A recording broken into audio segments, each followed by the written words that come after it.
Base just sortied 52 F-35A fighter bombers. The jets massed on the runway and then took off one after the other into a clear Utah sky.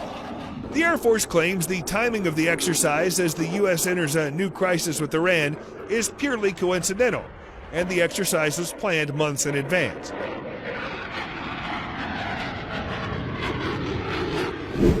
The exercise took place at Hill Air Force Base in Utah. Hill was the first Air Force base to become fully operational with the F-16 Fighting Falcon more than 30 years ago, and history is repeating itself with the F-35A.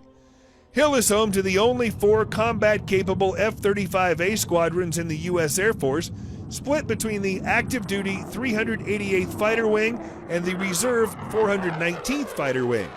After launch, 24 of the jets were refueled in midair by KC-135 Stratotankers. The Hill Air Force Base received the last of 78 F-35As in December 2019. To commemorate the occasion, the base decided to conduct what the U.S. military calls an elephant walk, a mass sortie of aircraft. The walk starts with a surge of fighters from their hangars. Then all of the planes are launched into the air one after the other.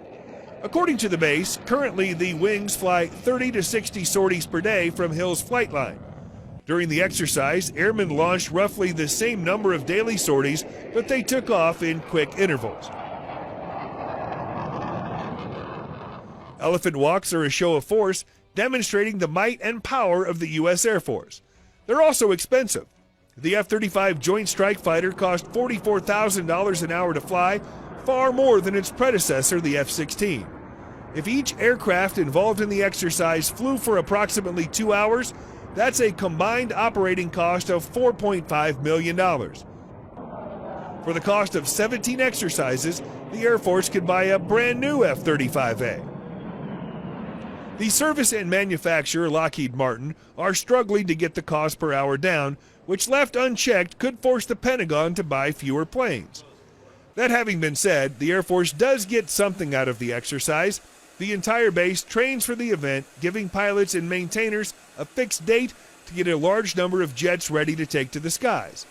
Once the planes are ready, the base must work to launch and recover 52 fighter jets. It's not a war scenario, but is one that exercises virtually the entire base's muscles.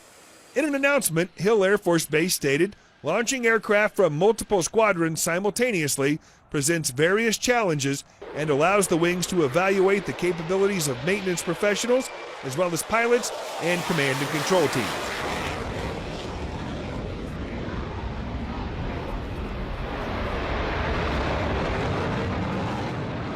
The elephant walk is also evidence the F-35 is growing easier to maintain. In 2018, as Air Force Magazine points out, the F-35 had a reliability rate of 66%. By late last year, their reliability rate had risen to 75%. According to the base, the 34th Fighter Squadron is currently flying in the Middle East. That means a very high number, likely higher than 75% of remaining F-35As were able to take part in the exercise. An encouraging sign for a fighter plane that's seen more than a decade of controversy.